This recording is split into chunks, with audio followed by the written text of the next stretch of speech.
Buenas sábado noches, bienvenidos a Más se perdió en Cuba. Hoy les hemos preparado un plantel de lujo para abordar lo último de las relaciones o de la inestabilidad que le puede aportar al gobierno de Pedro Sánchez y de Pablo Iglesias la cosa catalana. Ya saben, la convocatoria de elecciones sí, pero no, pero después de los presupuestos sí, pero tal.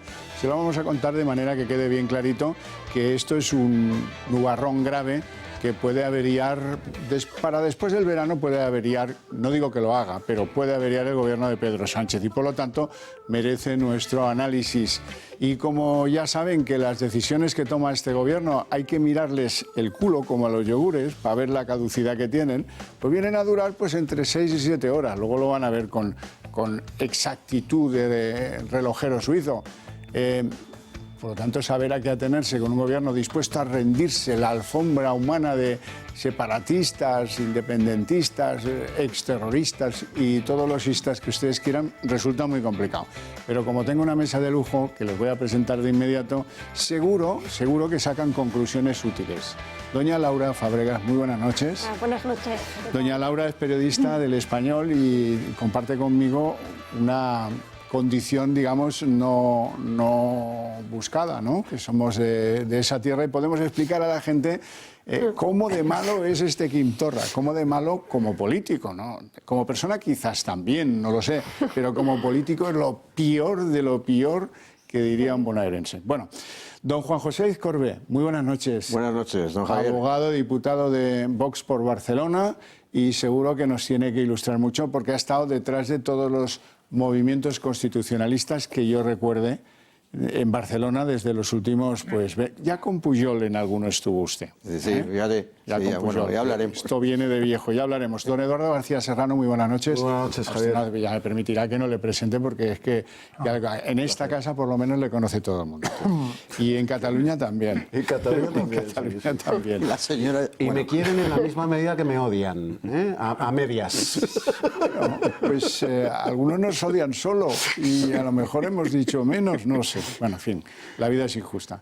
Don Luis Valcárcel, ¿Qué tal? muy buenas noches. A ver, me ha sorprendido con lo de Pior, ¿eh? Es verdad. Pior. Tu conocimiento de idiomas. A mí me encanta lo del Pior. Tu conocimiento de idiomas me ha no hay sorprendido, nada ¿verdad? peor Eso es que muy decir porteño. Pior en lugar de peor. Es magnífico, porteño. ¿verdad? Muy bien. Bueno, don Luis, ya lo saben ustedes, es redactor jefe de Periodista Digital y amigo nuestro que viene a menudo por este programa, como viene a menudo por este programa don Javier Negre, ¿cómo está? Muy buenas noches, ¿qué tal, Que Javier? es el redactor estrella del diario El Mundo, o uno de los que merece la pena leer y seguir. No sé si estrella, pero odiado tanto como Laura Fábregas en Cataluña, sin duda. Y además celebro compartir tertulia con ella porque es una de las periodistas más valientes de su generación y que ha sido, como yo, muy señalada injustamente por el independentismo muy radical. ¿Sabes qué pasa? Como tú, Que también. aquí los cobardes Gracias, no vienen. Javier.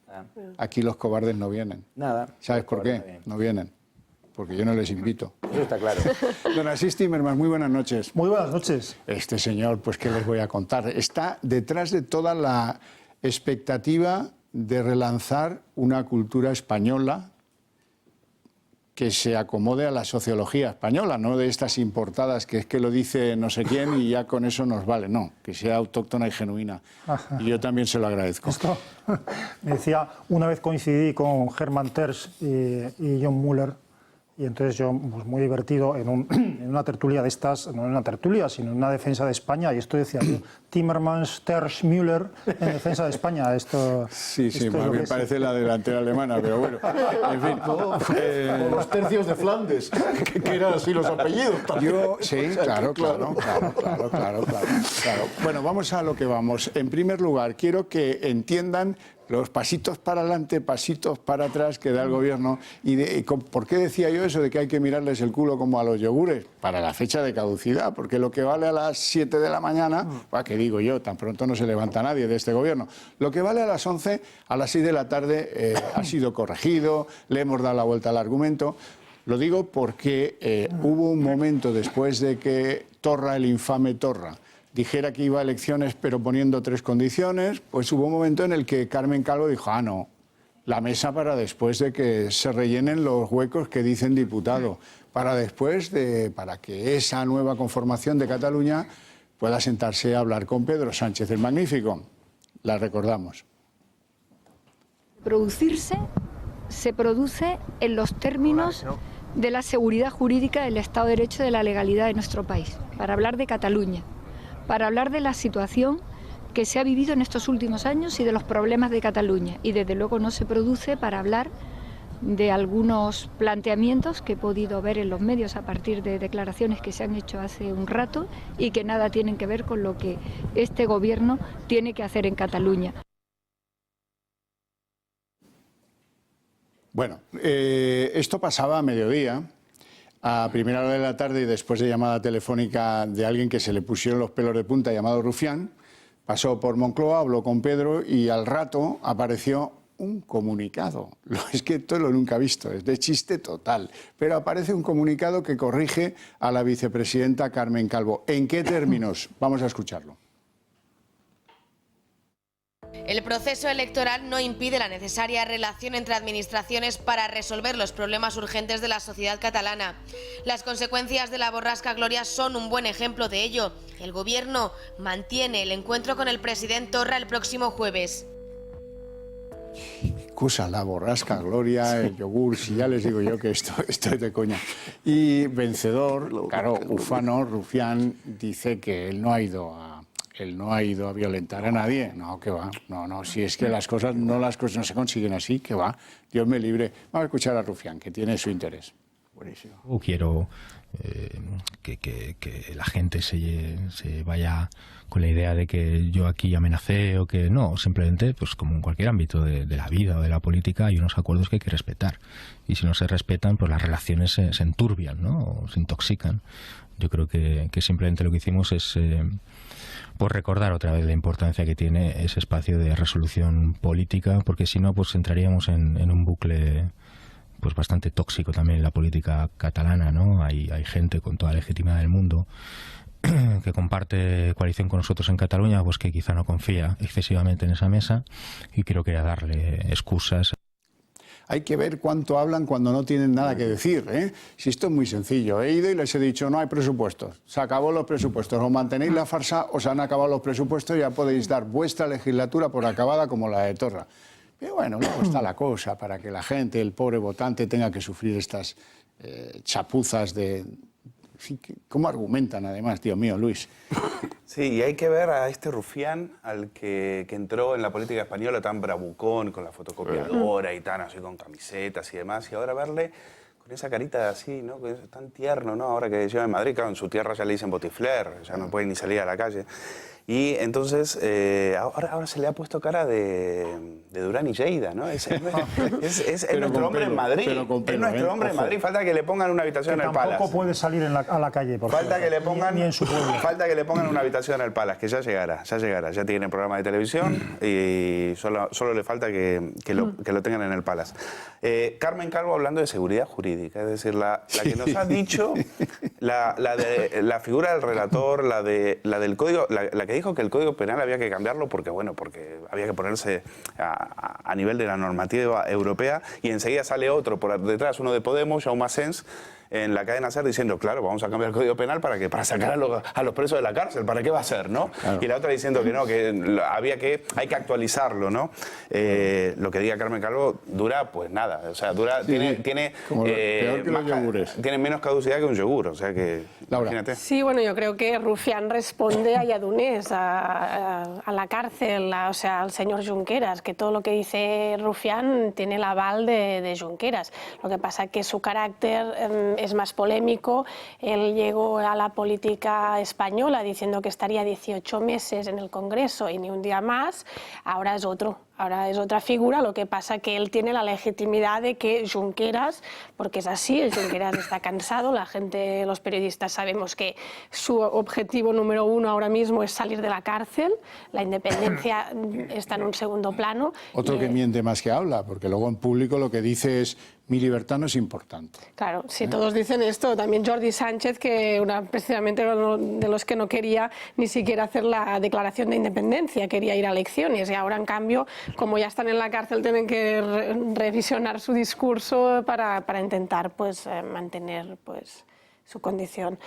Pero en este sentido yo sí que creo que Junts per Catalunya está forzando, está intentando tensionar a sus socios en la aventura secesionista para ver qué hacen. Lo que pasa que yo creo que Esquerra ya se ha desmarcado de la vía más unilateral y en este sentido yo veo difícil que puedan caer los presupuestos a nivel español. Yo creo que se han dado la palabra el PSOE y Esquerra y que al final también ganaron las últimas elecciones en Cataluña en el Congreso, la fuerza más votada fue Esquerra. Entonces, en este sentido, yo creo que se ven legitimados a cambiar de estrategia.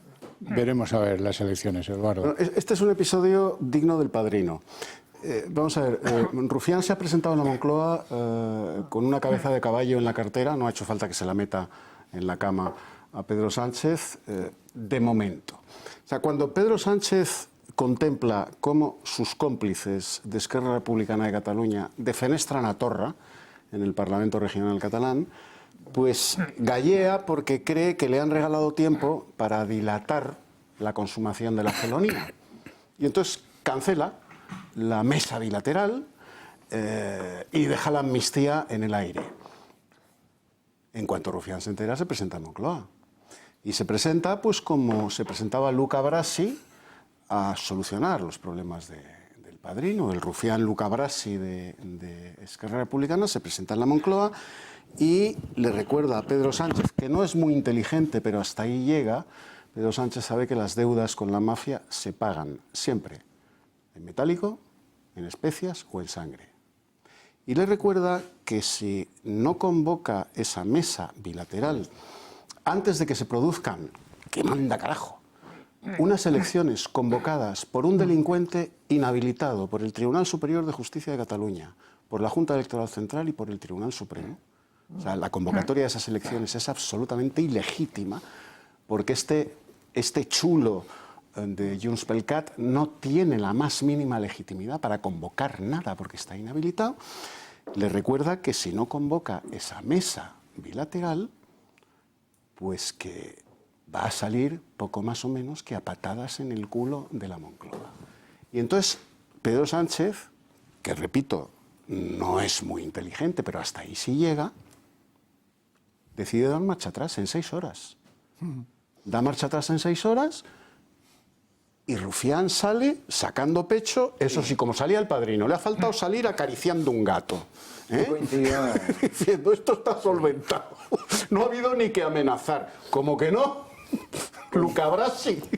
Coincido contigo en que Rufián es un mafioso de poca monta, bajo mi punto de vista, que está sometiendo al presidente del gobierno a un chantaje, claro, que es lo que llevan sometiendo durante años ya al gobierno de España y siempre se ha cedido. Ahora mismo a mí como español me da vergüenza que un señor que debería estar inhabilitado para el ejercicio político en España, que es el señor Rufián, es decir, un país, o sea, un partido político que quiere destrozar nuestra democracia y nuestro orden constitucional desde dentro con el dinero de los españoles, debería estar inhabilitado.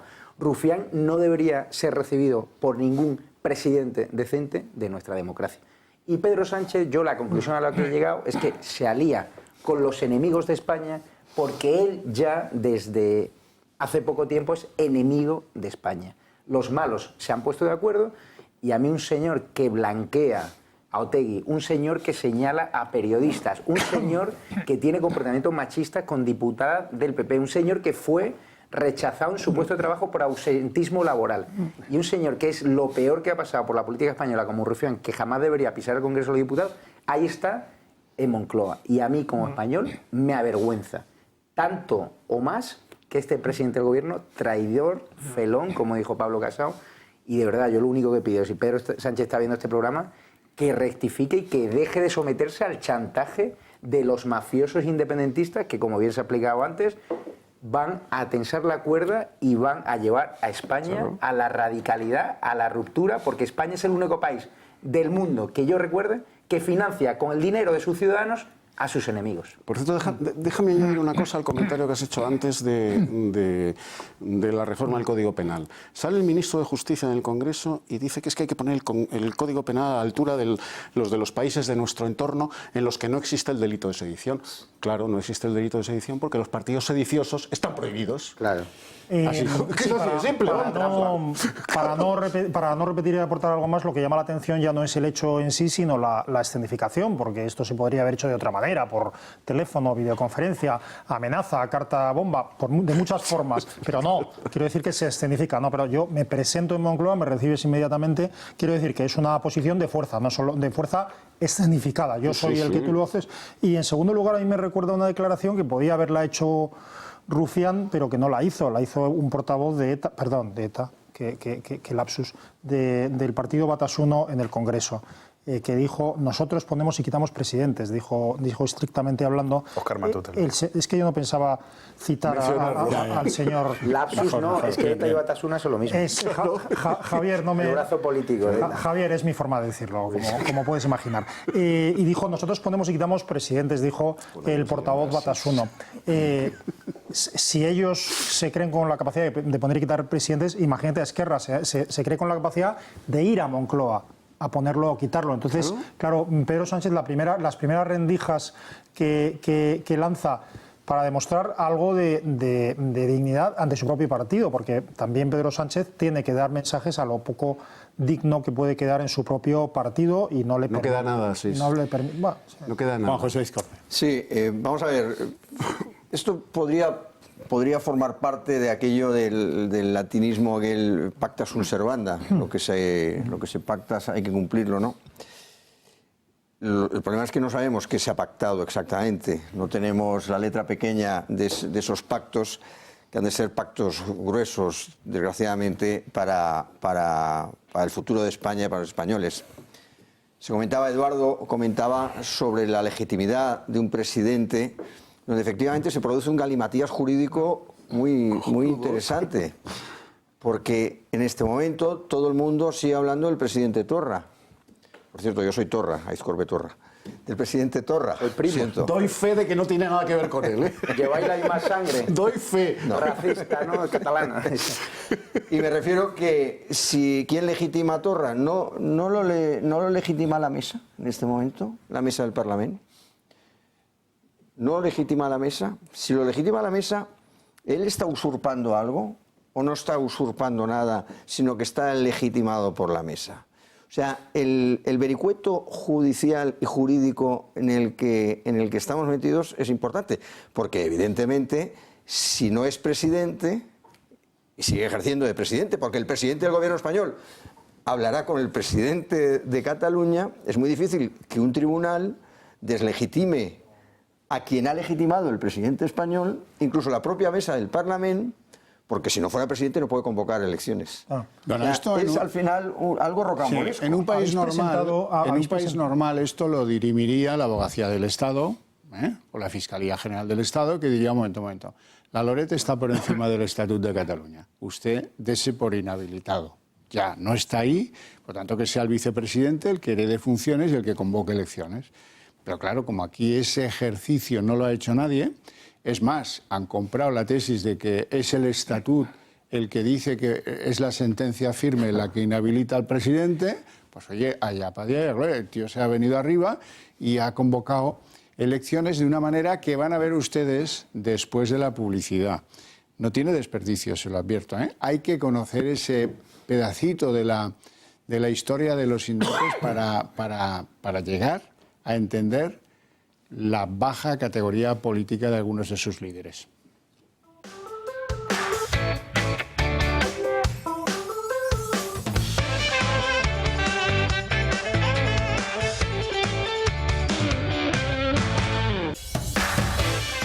Vamos, un señor que ha trabajado en una multinacional de seguros, que ha ocupado cargos en esa multinacional de seguros, se da por hecho que entiende algo muy elemental de la política, y es que un político elabora unos presupuestos para luego dirigirlos en el ejercicio de su función política.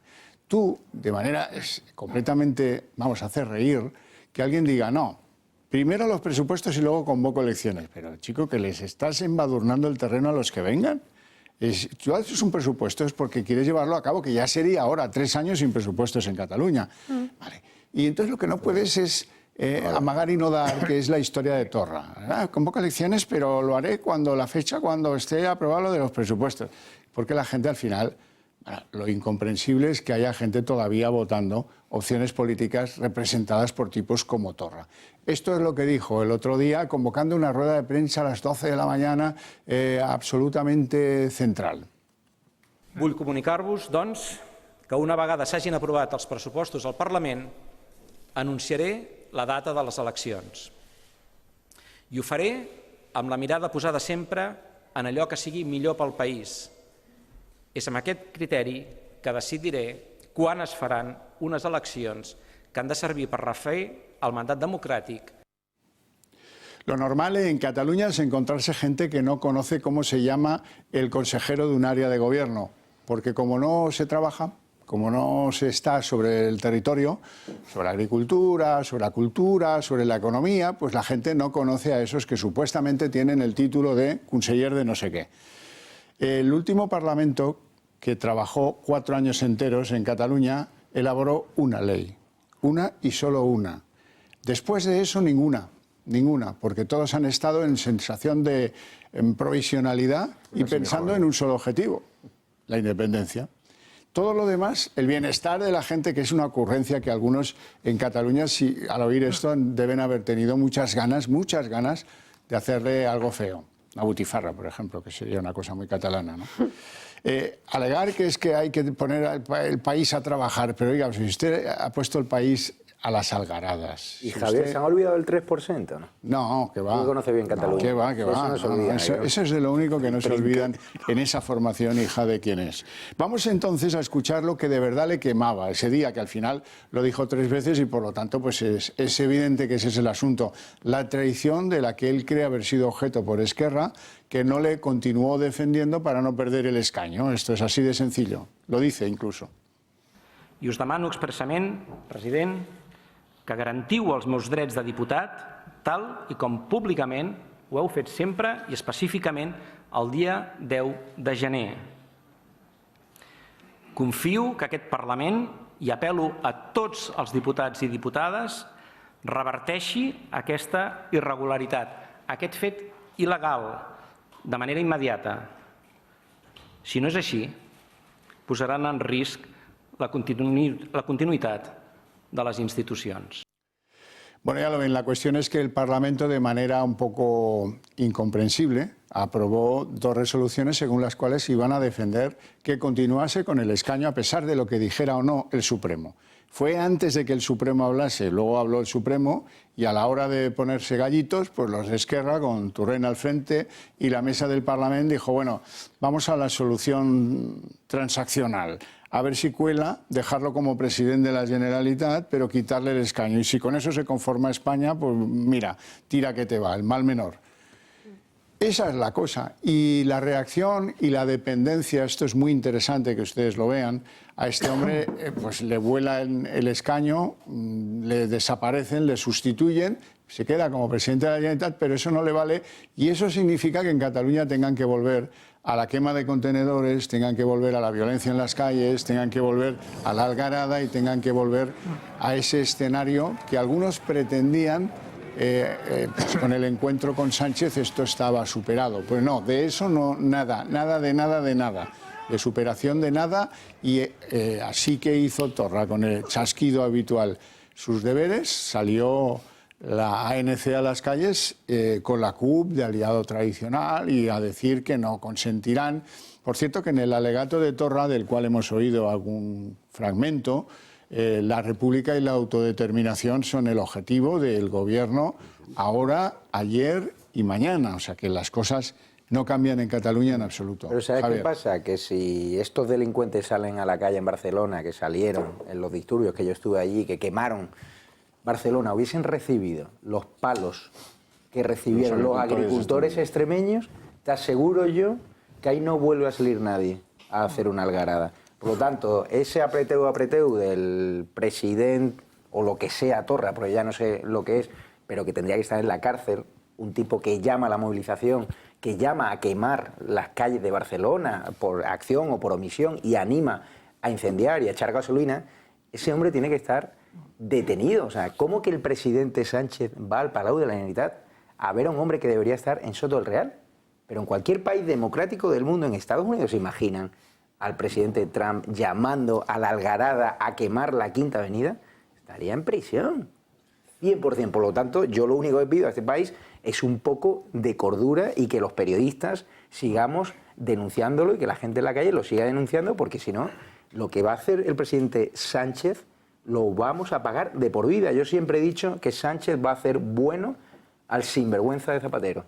Y lo vais a ver más pronto que tarde. Es que los periodistas no están por la labor de denunciarlo, salvo unos pocos. Porque están colocados en Televisión Española. Claro, los periodistas están justificándolo y explicándolo en términos democráticos. Pero un matiz es que porque comen de eso, son estómagos agradecidos muchos en de mi ellos. opinión, cuando él está convocando elecciones de esa manera, que eso es la peor manera de convocar elecciones es no hacerlo. Pero buscan lo mismo que en mi opinión siempre han buscado. Hombre, aquí habéis, con perdón, unos cuantos catalanes que conocéis personalmente, además, a estos personajes. Pero yo siempre he creído que todo esto ha sido herramientas de poder. Quiero decir, si este señor amenaza o no con elecciones es una cuestión de poder personal. Por supuesto, la amenaza de la independencia era también una cuestión de poder. No digo que la deseen o no la deseen, sino que era una cuestión de poder. En un momento dado se aceleró también por una cuestión de poder e impunidad, que era la otra cara de la moneda.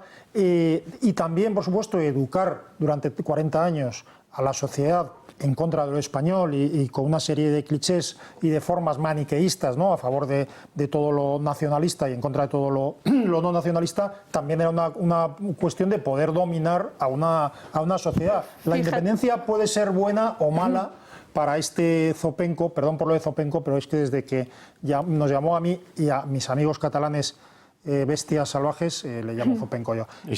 Pero este señor seguramente en una Cataluña independiente, además de ser quebrada, sería inmediatamente pasado a cuchillo porque habría una guerra civil entre los nacionalistas una vez que arrumbaran a los catalanes. Esto no ocurrirá, pero quiero decir que esto es una lucha por el poder a cuchillo. Yo creo que no solo esto, o sea, es verdad que hay una lucha por el poder y dinámicas de poder, pero hay también un factor humano que aquí nos explica, es que este hombre, el señor Torra, suyos. Esto hace desde tiempos ya ni me acuerdo, más Puigdemont, que ninguno ejerce el liderazgo que le pertocaría como presidente de la Generalitat. O sea, recordamos que Puigdemont decidió hacer la declaración unilateral de independencia después de un tuit del señor Rufián que le acusaba de traidor. Y entonces lo que tienen miedo en Cataluña, porque hay entre el nacionalismo hay el pensamiento cautivo, o sea, gente que no se atreve a salir del marco, no se atreve a... Falta un héroe de la retirada, ¿no? A veces dicen alguien que decida romper con esta magia, con este humo que les han vendido. Entonces lo que le pasa al señor Torra, como a muchos otros, es que no es un líder y no lo ha sido nunca, y que por lo tanto él se ha buscado la tontería esta de poner una pancarta en campaña electoral para ser inhabilitado y al menos decir: bueno, es verdad que no me he atrevido a volver a hacer la independencia, pero mira el Estado español, qué malo es, que me inhabilita, y él ser de golpe una víctima. Y aquí está también el problema, que no hay líderes capaces en el independentismo y en el nacionalismo de reconducir toda la política a la vía pues legal y autonómica, que es la que tenemos, ¿no? La que tendríamos que tener. Es que eso es la disolución del independentismo. Yo creo que es importante lo que... Es importante lo que está diciendo Laura, porque aquí ya no hay que entrar en estrategias políticas, sino que hay que entrar en otros tipos de factores, como los factores humanos, los factores...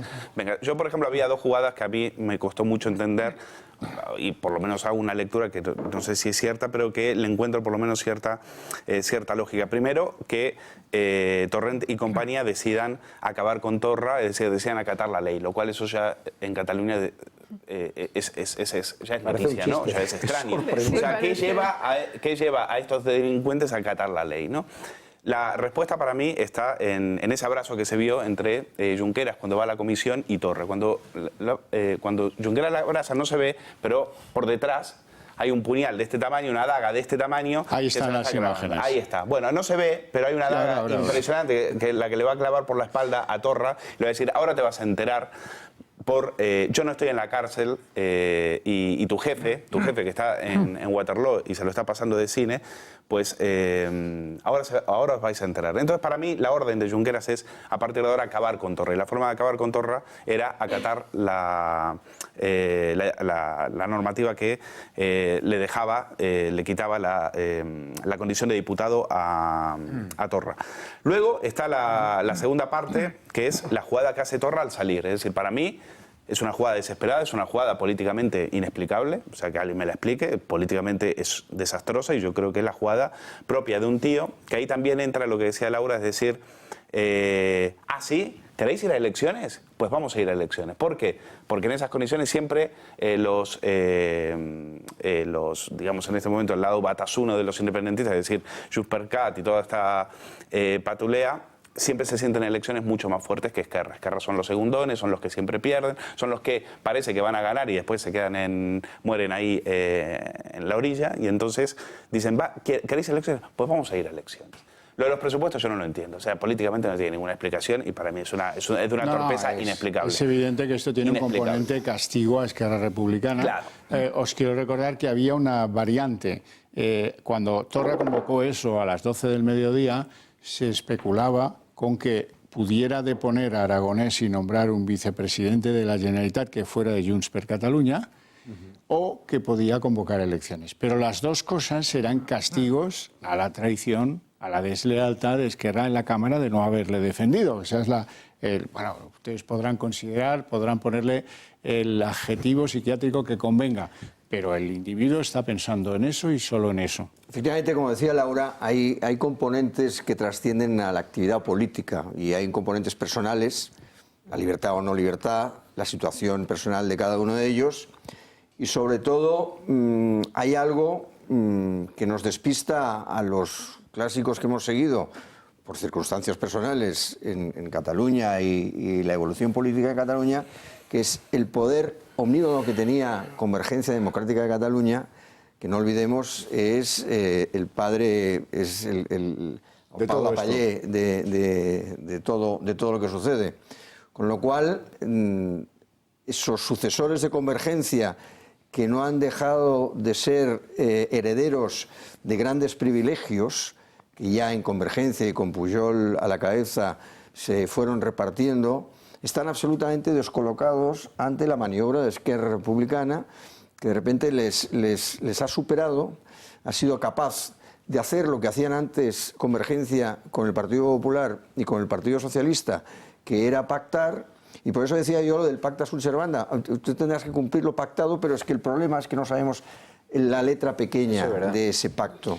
Bueno, pero algo Juanjo, podían haber aprendido, porque esto ya le dejó con el mayor número de votos a Artur Mas en la oposición cuando le montaron el tripartito, que es de lo que va esto, de montar otro tripartito que allí sea favorable a Esquerra y aquí sea favorable a Pedro Sánchez, ¿no? Vamos, que la gente de Junts per Cat o de lo que queda de Convergencia conoce esto porque lo ha sufrido durante años. Quizá desde fuera, aquí en esta mesa se ve perfectamente, o sea, es visceral la guerra que hay en este momento entre Esquerra y Junts, es inaudita, tan inaudita que efectivamente, yo ayer tenía la posibilidad de presentar un libro con Girauta sobre Dolça Catalunya y Joan López, y los tres mostrábamos nuestra preocupación por la situación en Cataluña, que viene minusvalorada quizá ahora por esta disensión que ha existido, pero la situación es muy grave. Sí. Es gravísima porque en cualquier momento es que pueden hacer la locura, tiene el control fiscal, tiene el control de las personas, tiene el control de todo, o sea, la transición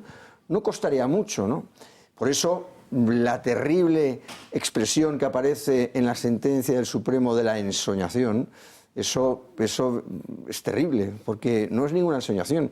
Esta gente están dispuestos a cargarse algo de lo más preciado para todos los que estamos aquí, para todos los que nos ven en este momento en televisión, que es algo que hemos recibido, un legado que tenemos que transmitir y que están dispuestos a todo. Es que pero Juanjo, ese es el egoísmo de algunos políticos por ejemplo Pedro Sánchez, que dice, no, la Lorent no la vamos a esgrimir, que siga de presidente Son de los la mecanismos Generalitat, del poder, en quizá, fin, Javier. lo que haga falta. A ver, Javier. Esquerra, yo he sido corresponsal del Mundo del País Vasco, conozco muy bien al PNV y Esquerra está jugando ahora el papel del PNV, el pragmatismo. O sea, ahora Esquerra va a ser un partido de cazarrecompensas. La letra pequeña de la que hablas está claro lo que es. O sea, Junqueras se ha cansado del hotel de Lledonor, que es como lo llamo yo a la cárcel de Lledonor, porque tienen privilegios, permiten hacer comunicaciones sin limitaciones, hacer allí cumpleaños, algo que un preso común no puede hacer. También va a haber un nuevo estatut, va a haber más pasta, más financiación, porque Esquerra se da cuenta, algo que me dicen algunos amigos míos de Barcelona, que son independentistas, pues yo en Madrid viví con 2 amigos independentistas. Es que Esquerra ahora es la solución pragmática y la solución más moderada y coherente para obtener del Estado lo que hace al PNV. Y la única salida, dicen muchos. Claro, es decir, tú vas al País Vasco y tú preguntas a mis amigos de derechas y votan al PNV, porque están gestionando brutal porque tienen mucha pasta. Entonces, Esquerra quiere jugar a ese papel. Se ha dado cuenta que la autodeterminación es muy complicada, se quieren quedar a la mitad. Absolutamente y dice, de acuerdo. si aquí está chantajeando el PNV, está chantajeando Nueva Canarias, está chantajeando hasta un empresario de Valencia que representa a no sé quién en Teruel, pues vamos a hacer lo mismo. Y ese es el papel que va a jugar Esquerra Republicana y que está jugando desde ya. Y que encaja con aquello que decía Oriol Junqueras hace ya mucho tiempo, esto nos ha pillado 8 años anticipado. Y mucha gente de Junts pel Cat y nacionalista moderado se están yendo a un partido que hace 8 años, como RC, jamás habrían votado. Bueno, pues porque son de izquierda y son republicanos. Yo que estoy de acuerdo con eso, estoy de acuerdo con lo que decía Juanjo, que sepan las mesnadas que votan a Esquerra Republicana, porque, como apuntaba antes Asís, a lo largo de 40 años de intoxicación educativa se les ha convencido de que el objetivo es la independencia de iure y de facto, que les están engañando también. Porque Esquerra, igual que el PNV, juega a la independencia. Juega con la independencia e intoxica con la independencia. Amaga. Pero la cúpula de Esquerra sabe que esa independencia es imposible. Entonces juegan hasta el punto de que nos quedaremos en el Estado español para que el Estado español nos siga pagando las pensiones y la seguridad social y nos haga de alcahueta en la Unión Europea. Correcto. Porque si nos desgajamos de España de iure y de facto, adiós Bruselas. Lo que ocurre... ¿Para qué queremos a España? Para las pensiones y la seguridad social. Y para que nos siga haciendo de Celestina en Bruselas. Y para que el Barça siga jugando la Liga. Y para que el Barça siga jugando la Liga Española. Lo que ocurre es que este mal menor de Esquerra, mal menor que incluso es señalado por algunos no nacionalistas en Cataluña, pero esto no es solo un parche y no es solo pan para hoy, hambre para mañana, sino que es un gravísimo error. Una cosa es que sea preferible, digamos, que se imponga un nacionalismo, bueno, moderado es mucho decir, pero un nacionalismo más moderado frente a una gente ya absolutamente desbocada que está poco menos que peleando por su supervivencia personal. Pero otra cosa muy distinta es que Madrid vuelva a caer una y otra vez en el gravísimo error, sobre todo error a medio plazo, de apostar por el nacionalista razonable o dialogante frente a qué. Es que no es frente al nacionalista radical, es frente al no nacionalista. Quiero decir, hay que trabajar única y exclusivamente por 2 cosas, dentro y fuera de Cataluña, en mi modesta opinión. Uno, por crear alternativas tanto en la derecha no nacionalista como en la izquierda no nacionalista, en primer lugar. Y en segundo lugar, Madrid debe de dar interlocución, ya sé que Pedro Sánchez es lo que es, pero Madrid debe de dar interlocución una y otra vez al catalán no nacionalista, claro, a las fuerzas no nacionalistas. Lo más posible. Cualquier otra cosa es un parche que a lo mejor lo que nos evita es lo que yo, en mi opinión, y esto sí es una radicalidad, he dicho y una y otra vez, la inevitable intervención y suspensión de la autonomía catalana, en mi modesta opinión. Pero eso es inapelable. Pero independientemente de esa discusión, todo lo que sea apostar por un nacionalismo, sea moderado o radical, es un gravísimo error. A mí la duda que me surge escuchándoles, es verdad que Esquerra quiere jugar un papel más moderado, lo que también es verdad es que ese papel en las elecciones no le vale. Es decir, estáis olvidando, estáis olvidando, y la comparación con PNV es hasta cierto punto engañosa, porque el PNV, claro, el PNV podía chantajear cuando del otro lado tenía una ETA que asesinaba. No, pero ¿y entonces sigue ahora tiene, sí, pero ahora es diferente. Ahora la competencia de Bildu es mucho más complicada. Entonces, yo creo, en el caso de Esquerra, cuando le preguntan en el diario El País a Junqueras sobre el tema de ¿ustedes han engañado? ¿Ustedes han engañado a los suyos? Y Esquerra dice, ni una mierda. Literal, ni una mierda, no hemos engañado a nadie y lo volveríamos a hacer.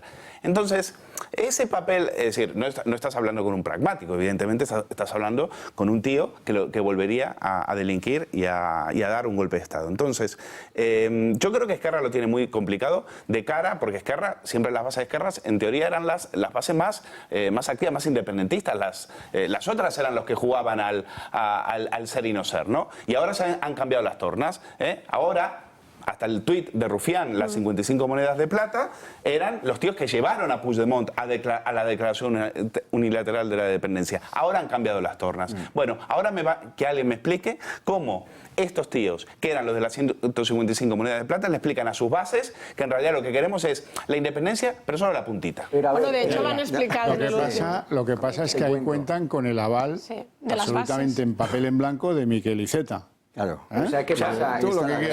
¿Por qué compara pues con...? algún independentista quiere ir de la mano de Miquel Iceta. ¿Por qué se parece al PNV-RC? Porque RC lo dice en entrevistas, lo dice en mítines, pero luego a la hora de la verdad es pragmatismo puro y duro. El PNV hace lo mismo en la Alderdiguna. No. Dice, vamos a ir a por la autodeterminación, y luego a la hora de negociar, sus votantes lo que priman son rebajas fiscales, sí, pero es lo que te iba a decir, son dinero para las autopistas en el País Vasco. Pero el PNV te baja los impuestos y Esquerra te los sube. Sí, entonces aquí también hay esta diferencia. O sea, ahora el pacto que han hecho con los comuns, claro. El ala de Podemos en Cataluña, es subir el IRPF a más de 90.000 euros al año, es volver a subir el impuesto de sucesiones, de donaciones, y en esto yo tengo dudas. La sociedad catalana va muy de izquierdas, pero a la hora de la verdad no lo es tanto. Es el comunismo contra los liberales. Lo vamos a ver en las elecciones. Y hablaban del problema de que no tengamos un gobierno que diga que no a los nacionalistas, porque yo lo llamo el polvorín nacional. Vamos a tener Comunidad Valenciana, Baleares, Navarra, todo el mundo, Galicia, imitando el modelo catalán. Si estos han conseguido cosas con el chantaje, hagamos lo mismo.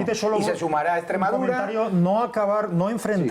No enfrentar la división y la opresión del nacionalismo contra el nacionalismo en Cataluña, lo que nos está llevando es a trasladar el problema a toda España. Hombre, claro, y no solo a Valencia y a Baleares. Quiero decir, el problema lo vamos a sufrir, esa polarización y eso, lo vamos a sufrir en Madrid y en Badajoz y en Andalucía, por haber dejado solos a los catalanes no nacionalistas. Bueno, para que ustedes entiendan la argumentación en Esquerra o en algunos de sus líderes, escuchen al presidente del Parlamento de Cataluña, Torrent, cuando argumenta que hay que proteger el Parlamento y sus decisiones y que allí no hay mayorías para la desobediencia porque eso es otra cosa que ya han pagado.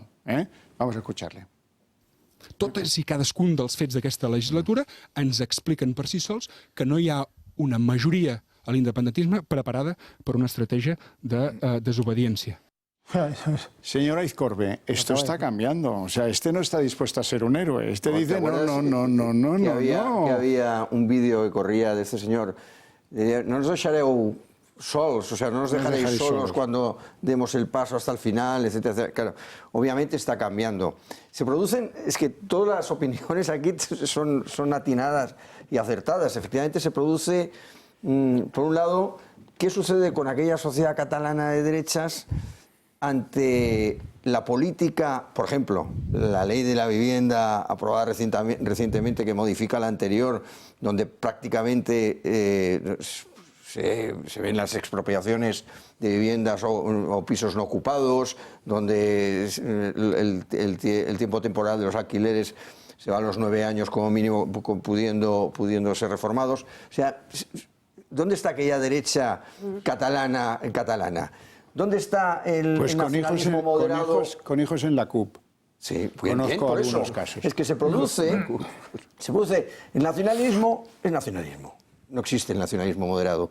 Siempre lo decíamos, algunos, como decía yo con Girauta ayer, se acordaba, yo no me acordaba, el día que nos conocimos, que fue en el año 1996, un día con Alejo de Alcuadras, y que estuvimos departiendo de esto.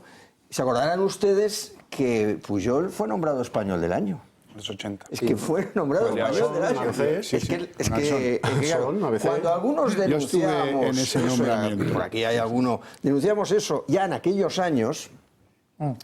Recordará usted, don Javier, que yo hice mis prácticas en el año 80 y pico con Esteban Gómez Rovira, que sufrieron 3 atentados. Sí. Y uno de los atentados falleció un terrorista de Terra Lliure en la preparación del mismo, en la calle Rocafort, número 22, cuando se impugnaban las leyes de política lingüística por tema de libertad, porque yo pienso, rezo y hablo en catalán, no tengo ningún problema en el tema del catalán, todo lo contrario, porque es mi lengua materna.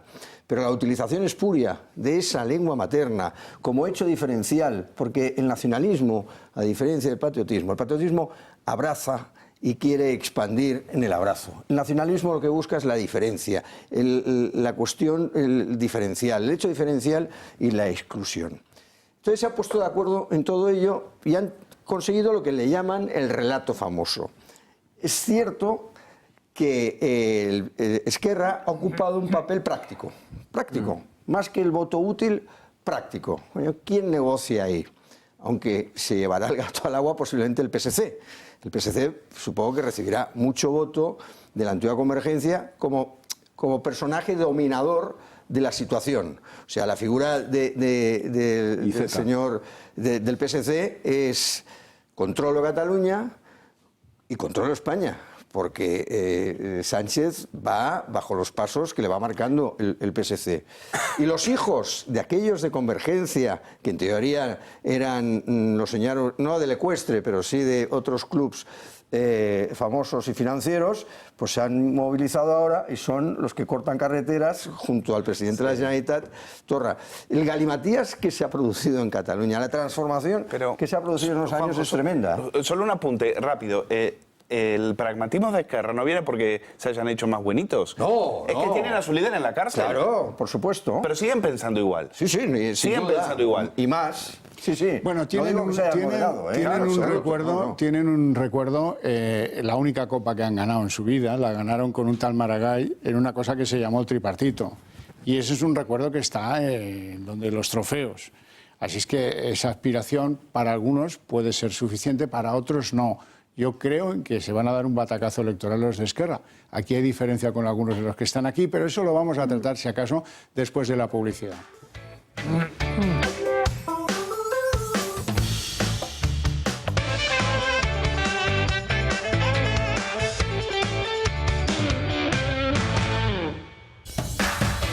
Bueno, nos quedan algunos protagonistas inciertos que no van a poder competir en esas elecciones. Yo creo que las convoque cuando quiera Torra, no van a poder competir en largo tiempo. Estoy hablando de Oriol Junqueras. Oriol Junqueras, eso sí, le montaron una especie de aquelarre indepe para que saliera de la cárcel y fuera a dar un mitin al Parlamento, que para los que conocemos un poco aquello significaba el pistoletazo de salida de las elecciones. Déjense, luego las convocará el chico este de los recaos o no las convocará el hombre que... Bueno, vamos a escuchar a Oriol Junqueras y luego les cuento algo, una imagen que se me viene de forma redundante a la cabeza cuando hablo de Torra.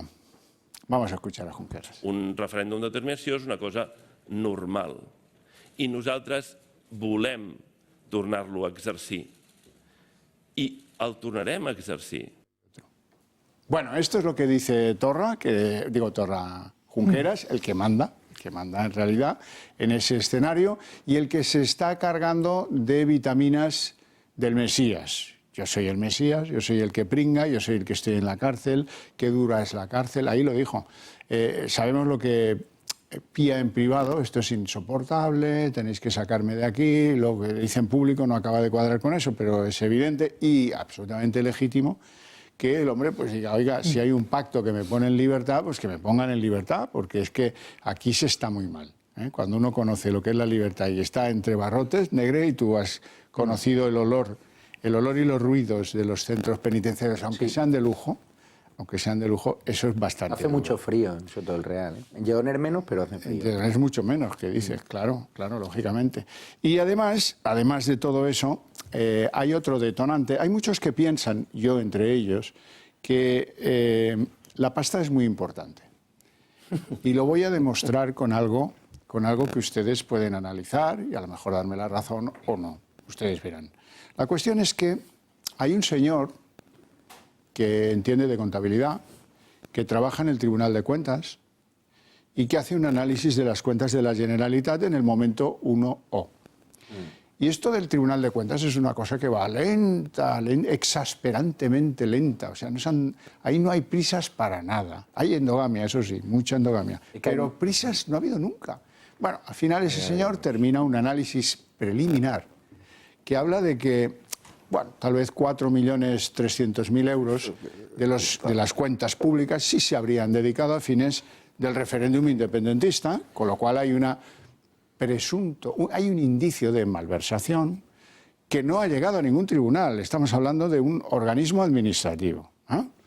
Y faltan como varios años fijo hasta que eso, si acaso, se consolide en una iniciativa judicial que percuta y obliga al pago a los señores consejeros de la Generalitat, algunos de ellos de Torra y otros anteriores.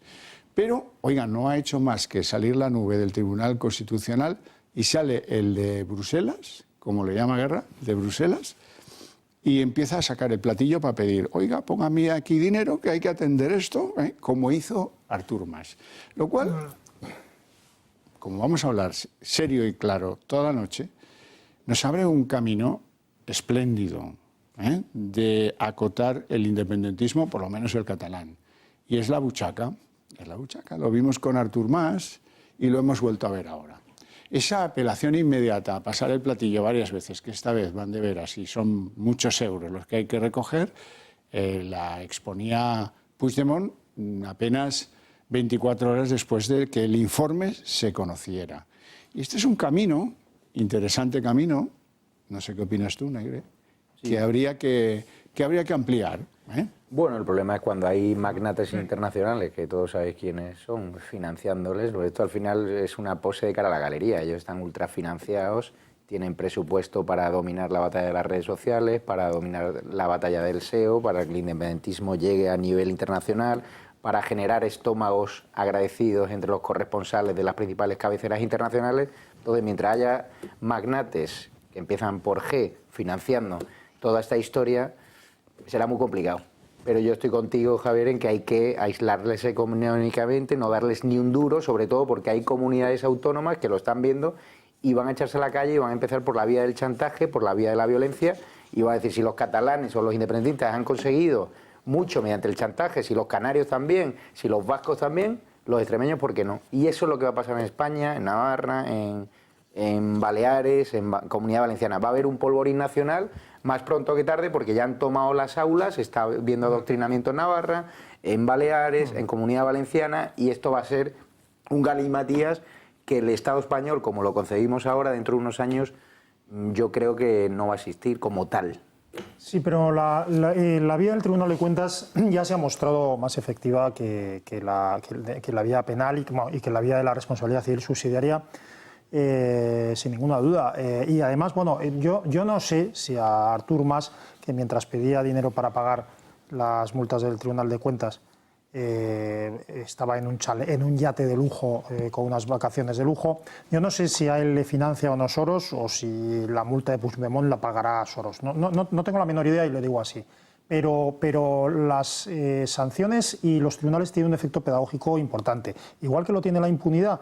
Entonces, el hecho de que las acciones ilegales no solo sean, que eso ya es una novedad, no solo sean anuladas, sino que además los gastos, no solo la malversación de fondos, sino los gastos empleados en acciones ilegales para promover el independentismo, la secesión o para cualquier otra cosa, que sean responsables de eso los que tomen esas decisiones, pues eso tiene un efecto pedagógico que llegará no solo a Artur Mas y al delincuente este de Torra. ¿Es un delincuente? Sí, ¿no?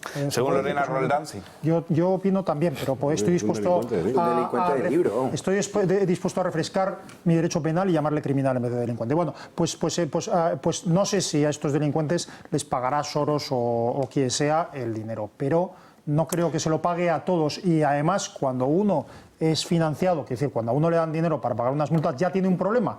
Cuéntaselo si no a Podemos, cuando montó una especie de crowdfunding para justificar determinado dinero que tenía por ahí. Quiero decir que está muy bien que se condene no solo a esos dos, sino a todos los de debajo. por las decisiones ilegales, y muchos dejarán de tomar decisiones ilegales o se dedicarán a otra Pero cosa. eso lo hemos visto en el Parlamento, que han seguido por la vía de la autodeterminación porque les han imputado, les han condenado por un delito de sedición cuando era rebelión, según muchos juristas, y cuando todos saben que lo que ha pactado los indepes con el gobierno de Sánchez es que en unos meses estos señores van a estar en la calle, estos golpistas y delincuentes. Y eso es así. Sí. Yo creo que hay más sobreactuación que otra cosa, porque evidentemente es verdad que lo de la pasta es importante, pero decía Javier, no es su máxima preocupación porque siempre saben de dónde tirar. Y si no aparece Soros, o no aparece Roures, o no aparece alguno de sus, el Malamata, el que va con él a Bruselas y tal, si no aparecen estos, aparecerá España, que ya con el gobierno de Rajoy ya hemos visto que cuando hace falta, pues cuando hay que apoquinar, pues apoquinamos para cubrirle las cuentas, para salvarles de la bancarrota y demás. Y es decir, pasta no les va a faltar, con lo cual tampoco, menos lobos, que tampoco, lo de los 4 millones tampoco es una preocupación para estos. Yo quiero saber, por ejemplo, ¿de qué vive Ana Gabriel en Suiza? Por ejemplo, ¿de qué vive Marta Rovira? ¿De qué viven todos los que están ahí fugados? ¿Quién mantiene todo eso? A mí, que me respondan de eso. ¿Quién paga toda esa De todas formas, el Tribunal de Cuentas, no olvidemos que su composición viene dada de forma importante y mayoritaria por los partidos políticos. Política, claro. Y vamos a ver quiénes vamos a sufrir ahora la persecución del Tribunal de Cuentas. Tu partido. No, está clarísimo. Porque ha sido quizá excesivamente lento en muchas cosas, ¿no? Entonces, esa posición laxa que se ha producido en muchas situaciones, vamos a ver lo que sucede.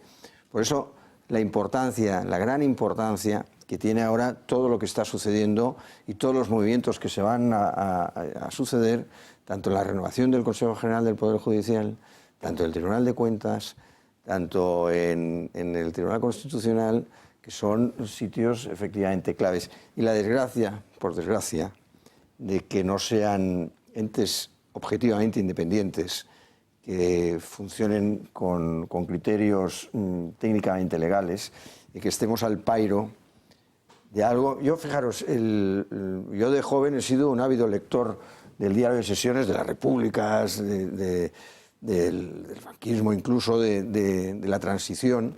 Y siempre de jovencito decía, esto de, como jurista, el estar en el otro lado del Código Civil, no en la aplicación, pues me ha apasionado siempre. El primer día que me senté ahí y vi lo que vi, de verdad, me llevé una tremenda decepción que espero poder superar con el tiempo, ¿no? Si es posible, ¿no? ¿O no? Pero es preocupante la situación ya en el entorno, o sea, en el entorno. Los movimientos que va a haber ahora en el Tribunal Supremo, Lesmes, que si va al Constitucional, ¿qué ha pasado con la sentencia de los ERES? ¿Por qué no salió la sentencia de los ERES antes de las elecciones?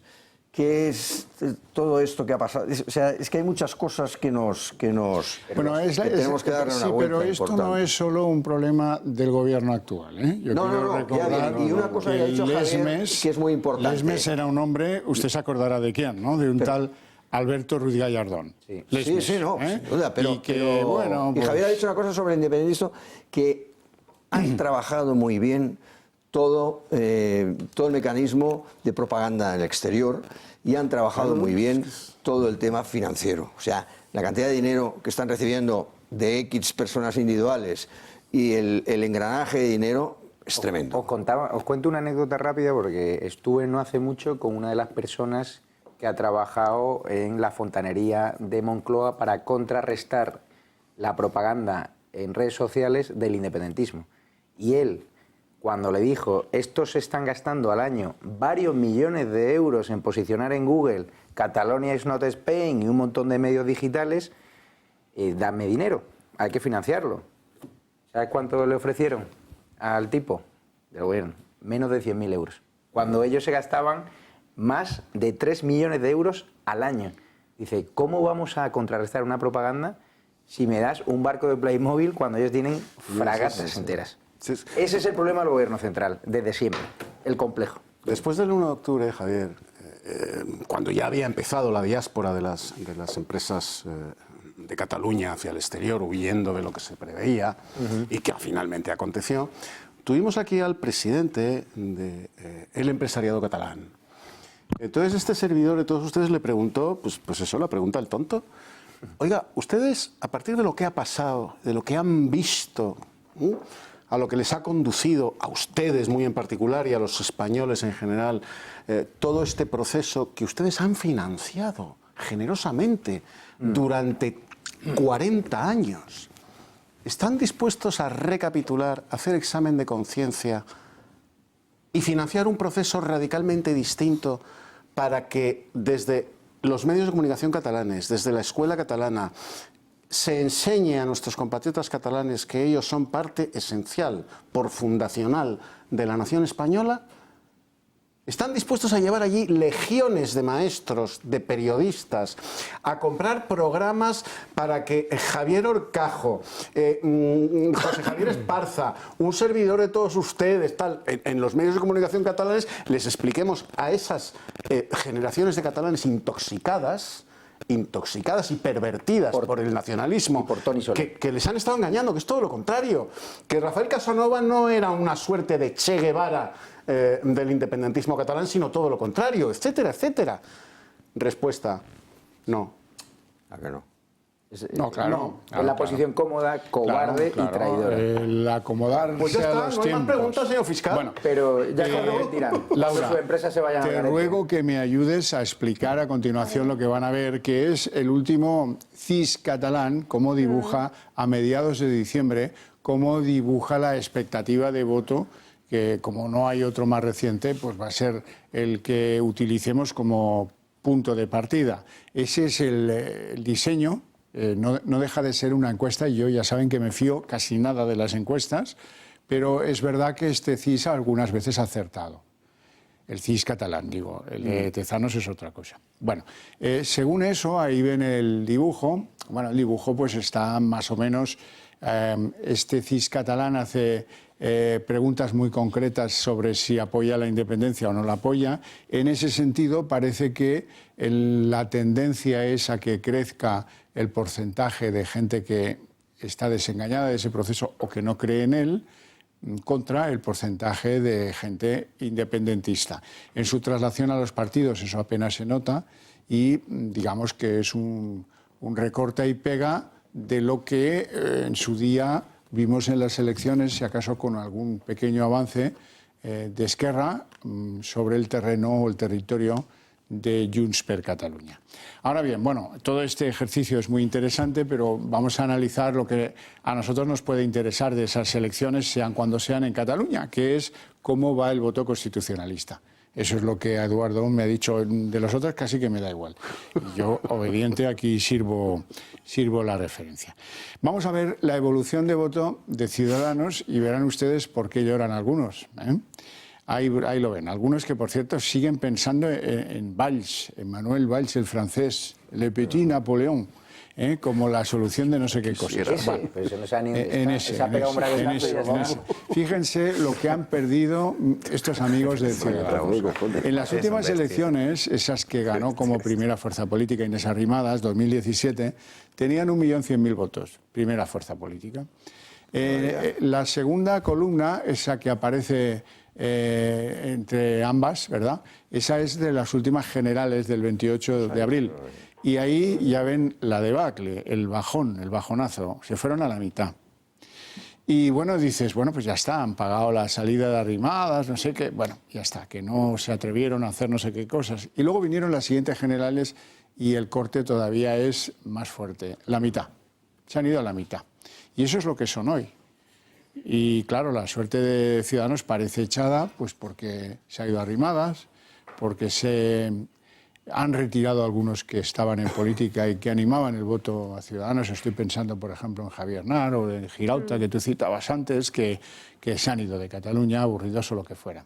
No vamos a entrar en eso, que son consideraciones personales. Gran tipo Girauta. Sí, claro, pero cada uno tiene derecho a hartarse de algunas cosas cuando le parece, ¿no? Sin duda. Y yo lo alabo. Vamos con los resultados electorales del Partido Popular en la misma tesitura, comparando las elecciones, las últimas catalanas del 2017, con las generales del 28 y con las más recientes que hemos tenido el 10 de noviembre. El resultado, pues hay un leve crecimiento, ¿verdad? Pero están en donde están. Están en donde están. ¿Qué es eso? Y que ahora hagan ustedes el análisis de lo que proyectan estas dos imágenes que hemos visto en una hipotética suma electoral de Ciudadanos y del Partido Popular. Pues ya ven dónde nos situamos. Nos situamos en el entorno de los 600.000 votos, porque le añado un plus de expectativas a una cosa nueva que es presentarse juntos. Y ahora quiero que vean la evolución de Vox. Vox no se presentó a las elecciones autonómicas del 17, por lo tanto no hay la primera columna, sino las dos de las generales. Como ven, pues a Vox las encuestas o los encuestólogos que no están muy en el territorio catalán dicen que van a ir como un tiro, si hay convocatoria autonómica, pero en cualquier caso, si suman las tres formaciones, que sería el buen espíritu del constitucionalista, sumarlas las tres, esto nos da 750.000 votos y para usted de contar. Claro, dice, hombre, que está el PSC. Sí, claro, pero el PSC juega otra cosa. El PSC, yo aquí no tengo coraje como para incluirlo. Si lo incluyera, nos iríamos a 1.100.000 votos. Tampoco es que vaya la cosa muy sobrada, ¿no? Pero eso sí, yo ya sé lo que van a hacer el día después de las elecciones. Tratar de asociarse con un poder político de Esquerra Republicana y de los tercera fuerza, como en su día fue Iniciativa per Catalunya, pues ahora pues los sucesores de esa iniciativa política. Así es que en esta soledad tremenda nos encontramos en esa expectativa de elecciones que va a convocar el día que dese Torra. Juanjo, ¿cómo lo ves? Vamos a ver. El hecho de que voy a empezar por el final, por la Constitución. El tema del término constitucionalistas, sobre el cual se ha hecho una especie de pacto no escrito, de conjuro, de lucha común. Y yo quiero recordar que la Constitución empieza con una palabra que se llama España. España será un Estado social y democrático de derecho. Se constituye un Estado social de derecho, con lo cual es un elemento anterior, primigenio, a la propia Constitución. Así pues, una Constitución que desde el acatamiento, el cumplimiento, el respeto, desde el primer minuto, tiene importantes, a nuestro punto de ver, modesto punto de ver, errores que desde la propia ley, ya no quiero hablar de Torcuato, pero desde la propia ley quizá hay que modificar la ley. Me refiero al artículo segundo, el confuso artículo segundo de la Constitución, me refiero al título octavo en general, me refiero concretamente al artículo 152, donde es un agujero trampa, donde se cuelan todas las competencias exclusivas del 149. Bien. Esto es la Constitución. Entonces, ¿realmente tenemos el mismo, esto es lo que nos ha de unir, única y exclusivamente la Constitución, o efectivamente el imperio de la ley? Y aún es más, cuando se habla de la posibilidad de unir a todos los grupos constitucionalistas, que se dice constitucionalistas, pero ya digo, yo la Constitución como acatamiento primigenio del orden jurídico, por supuesto. Pero ¿eso es lo que nos une de verdad? ¿O nos une realmente más cosas? Pues que ahora nos hemos de unir todos, o incluso aún es mejor, ¿por qué no hacemos lo siguiente? ¿Por qué no disolvemos Vox y que vayan el Partido Popular y Ciudadanos si tanto molestamos? Bien, yo creo que en este caso, Girauta ayer lo dijo muy bien, no son palabras mías.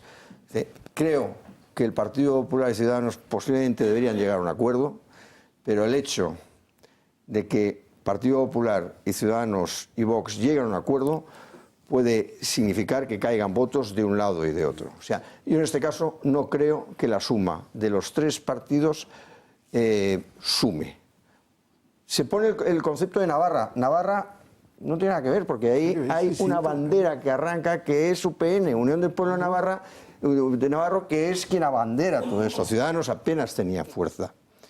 Entonces hay que analizar el voto de Ciudadanos, dónde ha quedado, y que efectivamente nosotros en Cataluña hay una serie de problemas y de cuestiones que son importantes y que no va a asumir esto el Partido Popular o Ciudadanos. Por ejemplo, un problema muy importante que es el problema de la inmigración que hay en Cataluña, donde en breve se van a cambiar los minaretes por los campanarios. Claro, es que cuando se habla de sumar, es que en muchas ocasiones el votante que ha votado a Vox o ha votado a Ciudadanos es porque no quería votar al Partido Popular. Y de repente, eso, bueno, si sumamos, y además si sumamos, ¿cuánto sumamos? Claro. Es lo que decía Javier. ¿Cuánto sumamos? Ahí... Y acabo, perdonad. Y después, yo creo que nuestra formación, que Vox, tiene una apertura, una posible apertura. En catalán, incluso, y desde Cataluña, y en catalán, en la Cataluña profunda, que Ciudadanos no ha tenido nunca, no ha podido llegar Ciudadanos al tejido de la Cataluña interior, y que el Partido Popular lleva muchos años. Nosotros creo que tal como se está distribuyendo, hoy mismo hemos inaugurado la sede en Barcelona, este mediodía, hoy sábado, la posibilidad de nosotros poder atraer votos que no irían al Partido Popular y que no eran Ciudadanos, yo creo que es muy importante. Laura. Sí, bueno, yo creo que también el constitucionalismo tiene que hacer autocrítica de por qué ha ido perdiendo peso en las comunidades, por ejemplo, al principio, o sea, antes de lo que está pasando en Cataluña, pasó en el País Vasco. O sea, ahora han hecho 25 años del asesinato de Gregorio Ordóñez. Después de ese asesinato, el PP tenía la alcaldía en San Sebastián. Ahora ya no. O sea, el PP está desapareciendo del País Vasco y en Cataluña estamos en una dinámica en la que las fuerzas constitucionalistas o de centro derecha están desapareciendo, ¿no? Entonces, en este sentido, creo que también tienen que intentar ver qué pasa y por qué la gente les deja de votar, ¿no? Por otro lado, es verdad que las elecciones en el Parlamento de Cataluña son de naturaleza distinta a las generales. Yo creo que hay una parte de la sociedad catalana que no se siente interpelada en las elecciones en el Parlamento y que por lo tanto no va a votar. Lo que pasó el 21 de diciembre fue una excepción, creo que además fue una de las con mayor participación de los últimos años, y era porque realmente todos estos catalanes que no querían dejar de ser también españoles fueron a votar porque había una amenaza real. Ahora esta amenaza no la ven y no se sienten interpelados, y se nota porque luego sí que van a votar a las elecciones generales, quizás incluso votan al Partido Socialista Obrero Español en las generales, pero en Cataluña o no votan o han decidido no votar al PSC porque no les representa. Y por lo tanto yo creo que hay como una menor representación de la pluralidad de Cataluña en el Parlamento, por eso mismo, porque no quieren ir a votar los que se siguen sintiendo españoles en muchas ocasiones. Voy a explicar un poco la mentalidad del PP después de haber hablado con dirigentes. Ellos saben que ahora la marca Ciudadanos vale algo, pero después del Congreso la van a poder comprar a precio de saldo, porque va a ser un Congreso tan ruin, tan cruel. Dentro de Ciudadanos hay submarinos que quieren destrozar las siglas y llevarlas a una posición residual por mero interés personal o porque eran socialistas o por lo que quieras, pero después de ese Congreso, y espero que no, porque tengo muchos amigos en Ciudadanos, creo que era un partido muy necesario, pero creo que después del Congreso, ahora mismo el PP dice, ahora Inés Arrimán nos está llamando a unir las siglas en Galicia y tal, porque están desesperados, porque saben que van en vía de extinción como UPyD. Entonces el PP dice, yo ahora no tiendo la mano, voy a esperar a que se maten en el Congreso y luego, cuando valgan nada, pues ofrecerá a Inés Arrimadas y a los 4 que me interesa entrar en mi partido.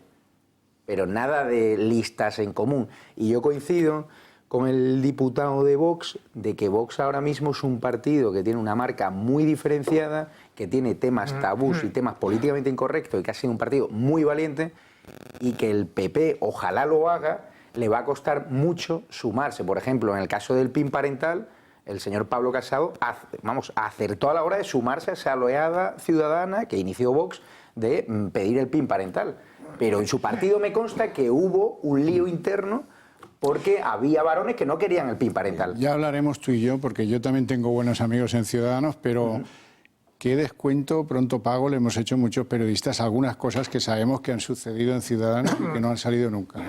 Claro, y hay grandes activos de Ciudadanos que ya no están, como el señor Girauta. A mí me irrita muchísimo la utilización de palabras que definen conceptos por parte de los supuestos míos. O sea, las palabras le dan la solidez que el fuego le da al barro a los conceptos.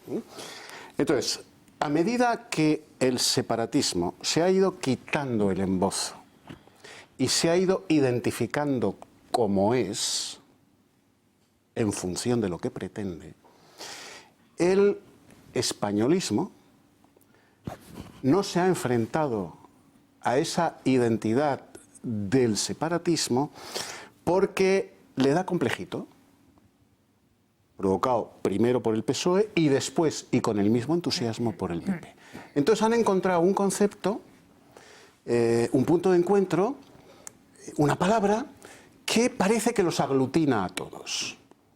Y aunque hable en tercera persona, yo estoy dentro de ese concepto porque soy españolista. ¿Qué es constitucionalismo? Nos da miedito utilizar el concepto españolismo porque empezó la izquierda a degradarlo, el PP asumió esa degradación y ha entrado en el constitucionalismo, que es como adorar al Código de la Circulación. Como señalaba muy bien Juanjo, España es previa a la Constitución. El Código de la Circulación se respeta, por supuesto que se respeta, pero no se venera. No se venera como se debe venerar a España, a la nación española, al concepto de España.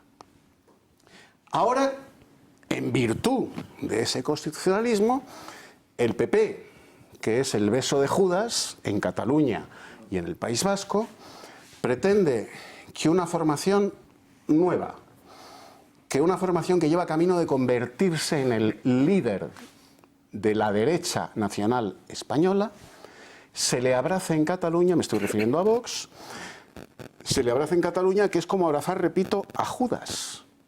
Porque lo que está pasando en Cataluña, una cuota parte de responsabilidad enorme la tiene el Partido Popular. Entonces Vox no puede abrazarse al PP en Cataluña, porque representa todo lo contrario de lo que ha hecho el PP en Cataluña. Todo lo contrario. Y además lo representa muy bien, con mucho coraje político y con mucho valor intelectual. Pero ¿cómo se va a abrazar Vox al beso de Judas? Oiga, mire usted, yo de los arrepentidos, y si Pablo Casado dice que está arrepentido, yo de los arrepentidos solo me creo a dos: a San Pablo y a Agustín de Hipona. A los demás, a ninguno. Nos vamos a una pausa de publicidad, a la vuelta de palabras pedidas, aquí por lo menos dos. Venga. La tercera.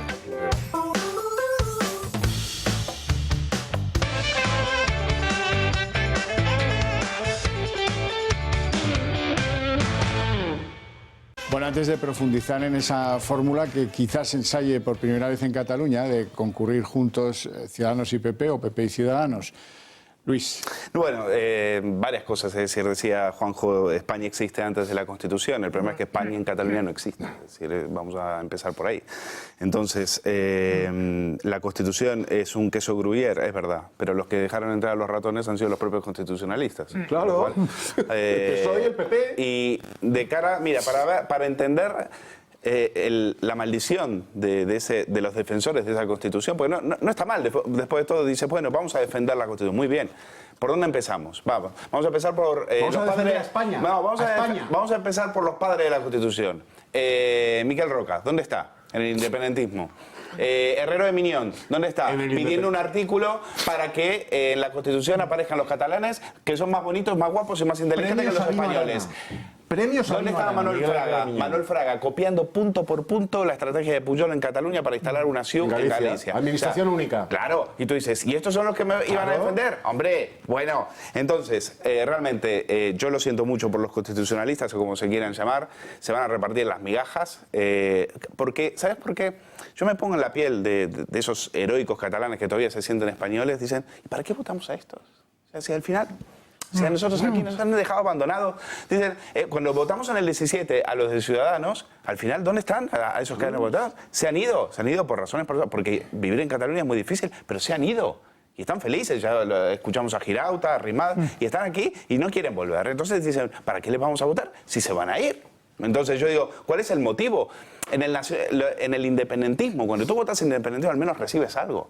Ellos cuidan a sus periodistas, cuidan a sus mesnadas, como decía, las cuidan. El constitucionalismo no cuida a nadie.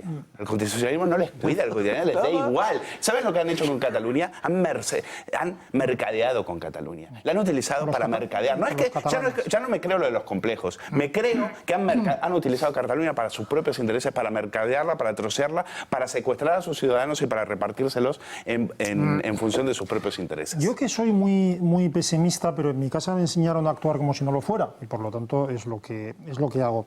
Y entonces, en un problema tan complejo, yo siempre digo que se haga una cosa e intento hacer algo, que es emular, imitar y apoyar a los catalanes que resisten. No sé si esto será útil, o sea, no sé si venceremos o no venceremos y si la libertad vencerá, pero yo me fijo mucho en los catalanes que resisten, sobre todo en los que estáis allí, pero también en los que están en otros lados, e intento apoyar lo que hacen y emularles. Creo que si eso lo hiciera el Estado, la Administración y todos los españoles, que en parte lo han hecho un poquito cuando en el 17, las cosas irían mejor. Pero a mí el debate sobre España y la preexistencia de España, bueno, es algo que está muy claro, pero es verdad que no podemos obviar que no solo es un problema complejo, sino que hay 40 años de adoctrinamiento. Entonces, lo que hay que mostrar a los catalanes, no quiero ser paternalista, no es que los que lo saben muchísimo mejor que el resto de españoles, que España en Cataluña lo que representa es la libertad.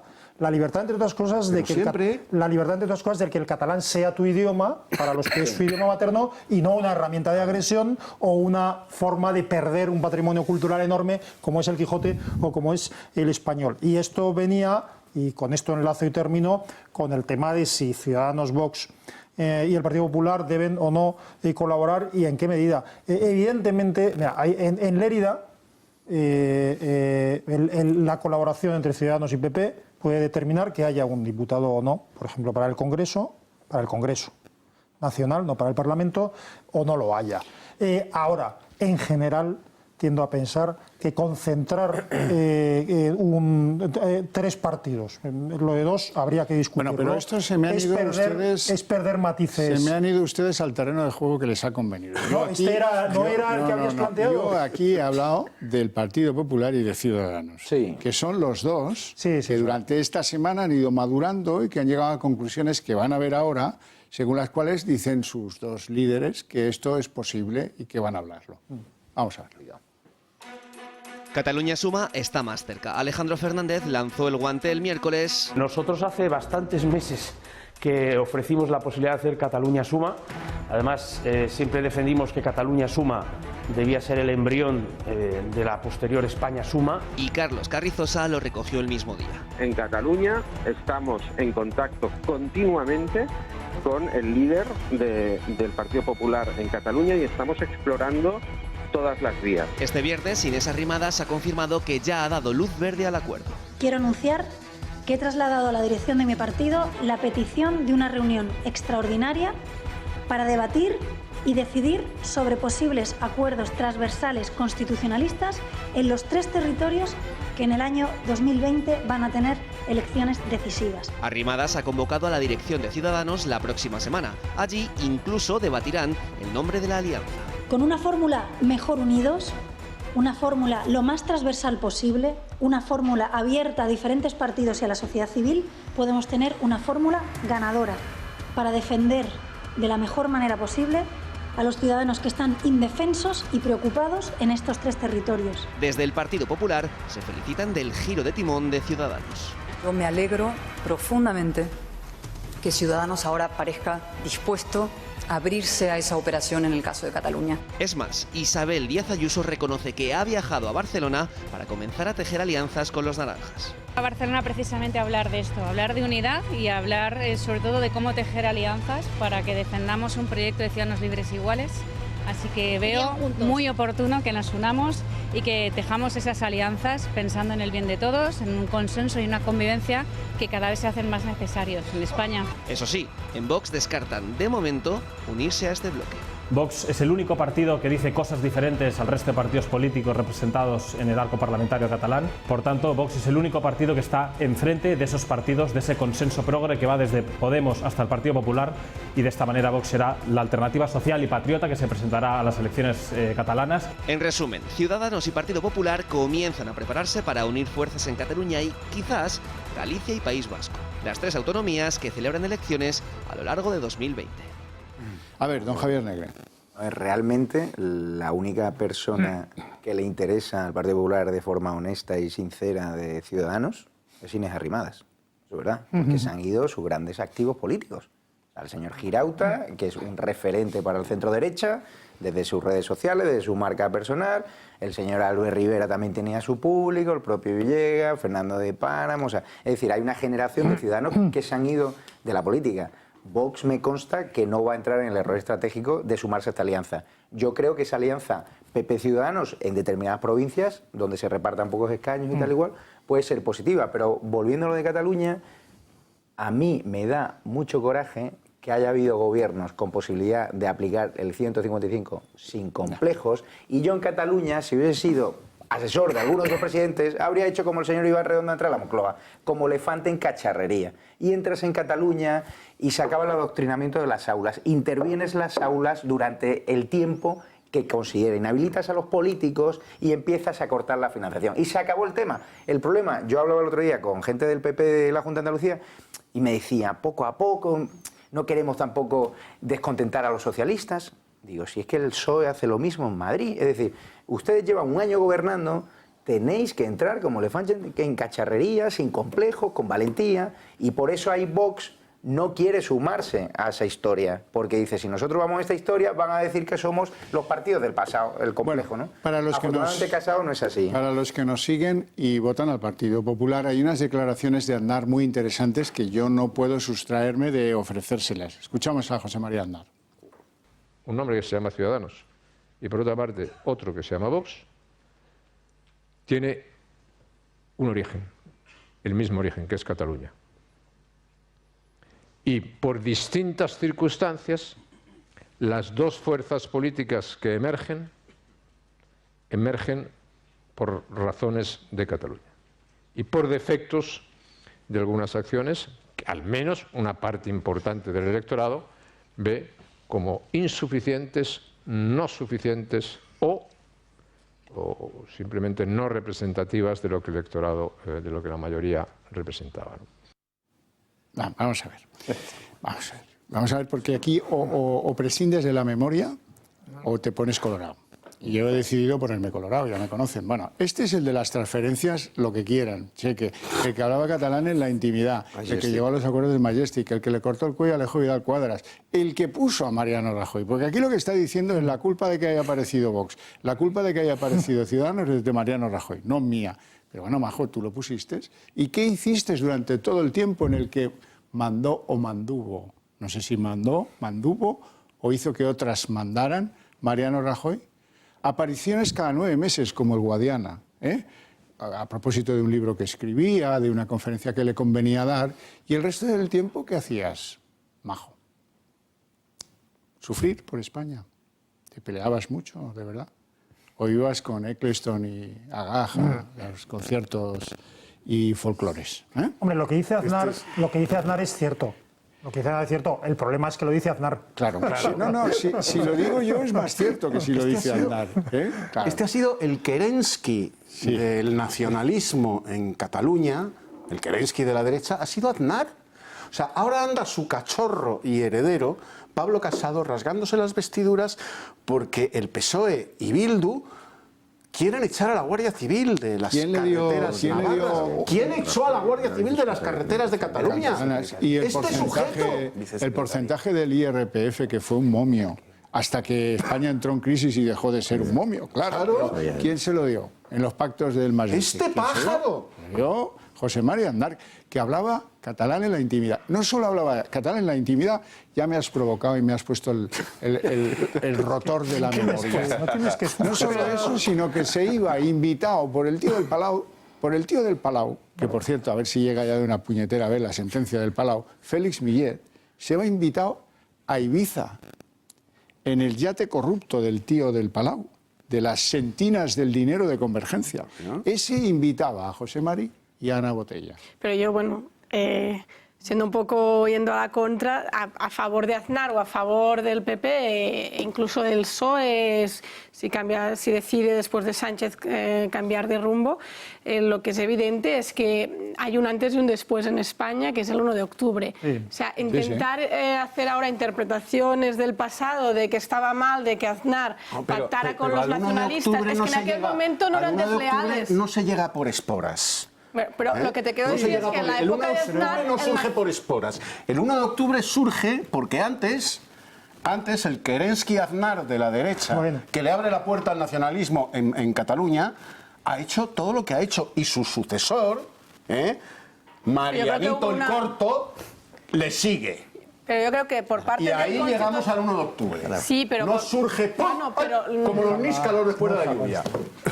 Yo creo que antes del 1 de octubre hubo una buena fe con el nacionalismo, porque además hasta en ese momento no habían quebrantado ni vulnerado la legalidad. Entonces yo también puedo entender que se llegaran a acuerdos, porque es que la política también es esto. Lo que pasa es que después hemos vivido el 1 de octubre y entonces el dilema, ahora el debate es si tenemos que seguir legitimándolos como interlocutores políticos. Pero yo, no sé, criticar a Aznar o a Felipe González o los de antes por haber pactado con los nacionalistas, creo que no es la misma situación, la misma coyuntura que ahora. La dictadura independentista que hay en Cataluña se lleva gestando desde hace 40 años, lo que está pasando en las aulas, y eso ha sido por, obviamente, una colaboración expresa del gobierno central. Yo no suelo ser... Sesiones continuas y al final, cuando ha llegado el 1 de octubre, al final, ¿qué ha pasado? Que yo si hubiese aplicado el 155, lo primero que hago es el cierre de TV3. Yo no le doy a este señor un programa en TV3. Rajoy no ha cedido nada. En Televisión Española no te lo van a dar. No me hablen a la vez. Yo creo que tiene razón Laura, aunque opino que no por las razones que ella dice. Quiero decir, yo sí pienso que la legalidad se venía vulnerando de forma muy severa y muy generalizada en Cataluña, y no solo en Cataluña. Lo que pasa es que no importaba y se transigía. Quiero decir, no había una opresión clara en Cataluña para los derechos de los propios catalanes. Pero lo que yo pienso es que efectivamente el 1 de octubre marca un antes y un después. Yo sí pienso que los anteriores, por decirlo así, tienen gran culpa de lo que hay, pero lo que es verdad es que ya hemos llevado que aquello nos llevó a esto, que de aquellos pueblos bienestar. Pero es muy fácil verlo. Bueno, yo hace muchos años, Laura, hace muchos años, y yo he vivido siempre en Madrid, lo he dicho, entre otras cosas, porque conocía mucho a catalanes del exilio interior y del exilio exterior. A mí me contaba lo que pasaba en muchos institutos de Cataluña, no hace 3 años, ni hace 10, sino hace 30, pero a lo que voy, y también tengo muchos amigos que no eran, amigos catalanes me refiero, que no eran conscientes de eso hace 30 años en Cataluña, ni hace 20, pero a lo que voy es que yo sí creo que Aznar o Rajoy o Felipe González tienen gran culpa de lo que ha pasado, pero creo que ahora no es el momento. Claro. Ya hemos visto que todo aquello llevó a esto. Entonces, es que en este momento José María Aznar esté o no legitimado para decir estas cosas, pues yo creo que sí. A lo mejor las debería decir de otra manera. Sí, legitimado debe decirlas, o a lo mejor debe retirarse a los Alpes franceses, no lo sé. Pero todo el mundo... Con un cargamento de Ricola. Creo que debería retirarse, porque desde luego quien puso a Rajoy, insisto, fue él. Es más, lo puso a conciencia y con unos congresos que no quiero repasar ahora. Aznar dando lecciones de españolismo en Cataluña es como si la Bernarda le da lecciones de castidad. No me asaltes la bardera. Exactamente igual. Tranquilo, no me asaltes la bardera, que tengo que saltar a otro, que le tengo que dar un repunte, porque si no alguien dirá, mira, es anti-aznarista y no es antiguerrista. Alfonso Guerra. Vamos a ver lo que ha dicho Alfonso Guerra y luego le tendré que hacer un repunte para que vean que no es el color lo que me manda. Si el gobierno de verdad lo que quiere es facilitar la salida de esos presos, hay un instrumento jurídico. Se llama indulto. Ahora, ¿qué pasa? Que les da un poco de miedo que la reacción a que se puede indultar. Realmente gobernar es complicado, ¿eh? No es fácil. Ahora bien, si yo estuviera en su caso, desde luego, yo no acudiría a ver a un señor como el Torra, más que si yo fuera un antropólogo y me interesara pues un personaje exótico, porque este es un personaje fuera de toda... Es un hombre de paja que pusieron otros que están además trastornados, como el que está en Bruselas. Está bien, lo que dice está bien, tienen un instrumento que es el indulto, aplícalo y échale coraje y di las cosas de frente, Pedro Sánchez. Pero claro, es que este fue el que lanzó a los fiscales Mena y Villarejo contra Jordi Pujol por el caso Banca Catalana.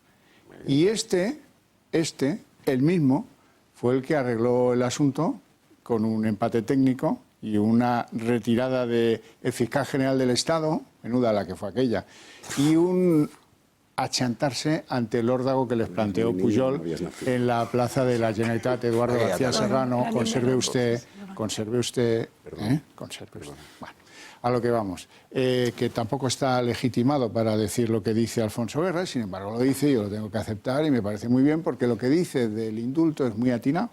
Ya saben ustedes que tienen negociadas dos cosas y eso es lo que les puede, lo que mantendrá o no mantendrá vivo el acuerdo, que ya veremos sí, porque están ahí los presupuestos, que de momento el Gobierno ha decidido trasladarlos a después del verano, por si acaso.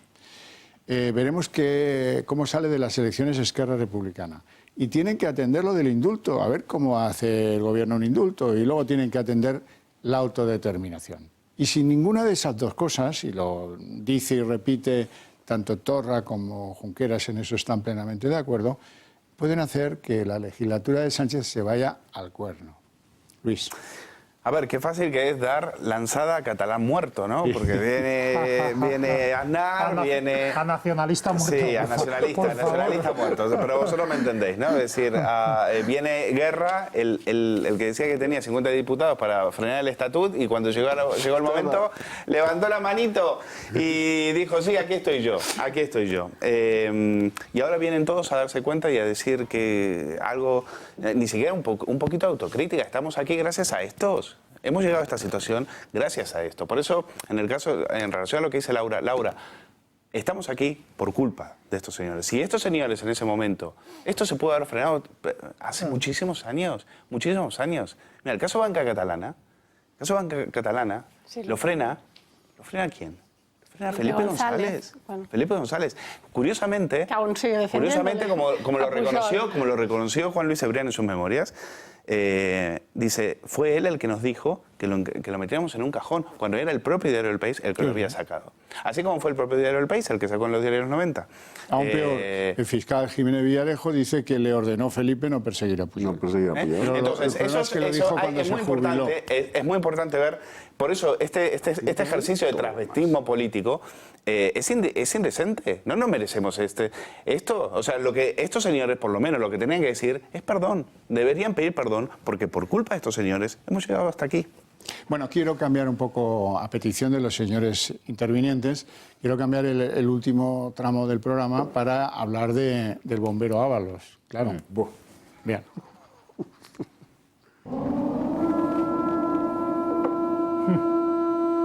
Negre, empiezo por ti.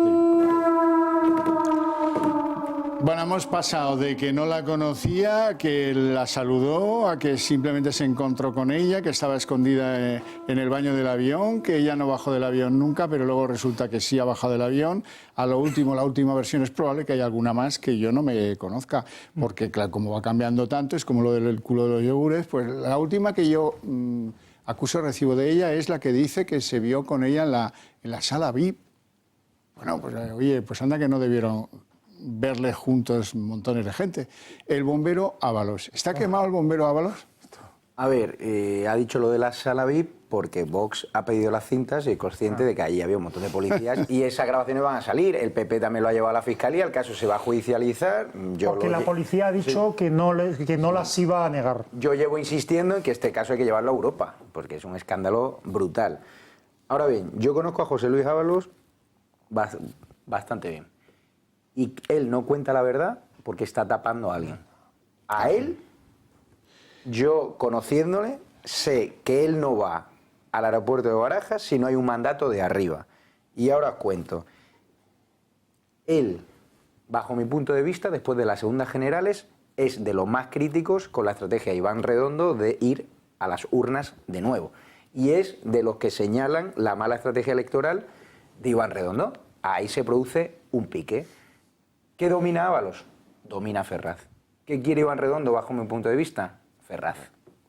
Hay una lucha de poder y de repente le colocan a Ábalos, que era el que más se había movido en ese bloqueo político de yo soy español, taurino, y ese plan B por si Sánchez no salía de cara al PP y Ciudadanos, pues ya le van a dejar ahí con el muerto encima a este señor públicamente, chavista, cuando él se ha reunido muchas veces con la oposición y cuando Ábalos tiene una opinión bastante certera de lo que es el chavismo y no tiene nada que ver con eso. Y yo te digo que lo han colocado ahí, le han tendido una trampa y esa es mi sensación. Le van a dejar, entre comillas, morirse en el Ministerio de Fomento porque saben que ya públicamente jamás se va a poder erigirse como ese plan B constitucionalista, españolista, porque él es un tío que siente España y dentro del PSOE actual es de las personas que más te puede fiar en cuanto al respeto constitucional. Comparto tu análisis, pero solo en parte. Sí, la clave es qué venía a decir la vicepresidenta venezolana. Claro, ahí no tengo esa información. ¿Con qué venía a amenazar la vicepresidenta venezolana cuando se puso farruquita y tuvieron que mandar al hijo del cuadrillero? Atiende eso porque Marlaska está ocupado. Bueno, y entonces cuando uno revisa cómo es la historia reciente del Partido Socialista con Venezuela, se encuentra dos casos escandalosos. Uno se llama comisiones a uno que fue ministro de Venezuela, Raúl Morodo, a su hijo y a la cuñada de Raúl Morodo, que les llevó a la cárcel, porque hablamos de 36 millones de euros, ¿vale? Y dos, relaciones recientes con Venezuela, pues, hombre, un señor venezolano llamado Márquez, que muere en Alcobendas, ahorcado con su propio cinturón, en una oficina donde trabaja un domingo por la mañana. El único problema es que tenía cita para ir a ver a Santiago Pedraz el martes a contarles, porque se había comprometido a cantar la Traviata, cómo habían circulado esos dineros por las Granadinas y otros paraísos fiscales hasta las cuentas que tienen algo que ver con el Partido Socialista. Morodo y otros, no solo Morodo. Morodo era el embajador allí y el artífice de las compañías que servían para el tránsito de los dineros. Ese es el asunto. El asunto no podría ser, oye, el representante del gobierno de Sánchez, seas quien seas, dile a Sánchez que no puede recibir a Guaidó. Dile a Sánchez que se abstenga, o si no, ateneros a las consecuencias. Luis. Sí, yo creo que efectivamente algo de eso hay. En Periodista Digital hemos publicado varias informaciones que manifiestan el cabreo que tienen las fuerzas del cuerpo de seguridad que estaban ahí y que se ven evidentemente vendidas. Dicen, nosotros no vamos a permitir, nos vamos a quedar como unos idiotas cuando este señor va al objetivo de Ana Pastor a decir que fue a recibir a un amigo. Entonces yo, me parece muy interesante lo que dice Javier Negre entre la guerra entre Iván Redondo y Ábalos. Lo único que no me cuadra de esa versión es que yo no creo que Ábalos sea tan idiota para que cuando te llaman de medianoche para ir a Barajas a pagar eso, tú no te estás dando cuenta de que ahí puede haber algo raro. Entonces, siendo así, ¿no? Entonces, yo no creo que Ábalos haya caído en una encerrona. En todo caso, probablemente él ha ido a acudir, como dices tú, a tapar a alguien, a ayudar a alguien, y luego, a posteriori, se da cuenta del error que ha cometido, ¿no? Pero no creo que per se pudo haber habido una trampa. El papel aquí, hay que hablar también del papel de un personaje siniestro que es el canciller bolivariano Rodríguez Zapatero, ¿no? Entonces yo creo que hay que tenerlo muy presente, porque Zapatero en este momento es el nexo de unión Zapatero, Garzón, es decir, Sánchez está llevando al Partido Socialista a la joint venture con Podemos y a instalar el chavismo. Es decir, de cara a Europa no sé cómo lo va a vender, pero de cara a un europeo lo que ve es que sus hombres son Dolores Delgado, Alberto Garzón y Rodríguez Zapatero, que es la gente que tiene ahí. Y hay muchos millones de negociando. Y los millones, y sobre todo buscando una financiación, como dice Javier, que puede ser, que es lo que hay que es la vuelta del dinero, y eso es lo que hay que perseguir. Claro, no, yo estoy preocupado porque tiendo a opinar puntos medios entre lo que opináis cada uno, y eso no soy nunca de esto. Pero yo pienso que es un poco las dos cosas. O sea, quiero decir, verdaderamente, yo creo que él acude y asume, aunque él sea lo mejor, como dice Javier Negre, o lo menos malo de ese gobierno, o el que más entiende lo criminal del régimen chavista, pero él asume un gobierno que colabora con el chavismo, que intenta evitar una sanción y que pacta con golpistas y con batasunos. Él es un tío leal al presidente. Sí, claro, pero lo que quiero decir es que las motivaciones dejan de importar en el momento en el que un ministro de España actúa. O sea, todo el gobierno es Ábalos. Igual que todo el gobierno él se ha quemado como un torrendo porque dio 6 explicaciones y además en un tono chulesco completamente. Ahí está la teoría de que te han querido matar desde arriba cuando te mandan a La Sexta prometiendo que va a ser una entrevista cómoda y es una encerrona. Cuando te meten a prisa de la cadena SER a decir, ojo, que estuviste en la terminal VIP. Es decir, ¿y quién controla prisa? Cuando yo digo que mi opinión era ecléctica es que desde el momento en que ocurre eso, que yo creo, repito, que es un encargo. Hombre, es verdad que hay gente lista que dice, uy, esto alaba a los que es amigo o lo que sea, ¿no? Pero inmediatamente cuando surge el tema, seguramente el siniestro bien pagado Redondo y toda esta gente busca quemar a Ábalos. Eso está claro, porque todavía no ha salido ya que iban a una sauna o a una cita ciegas o algo así, pero vamos, la policía tiene más cosas. Hay mucha información circulando, mucha.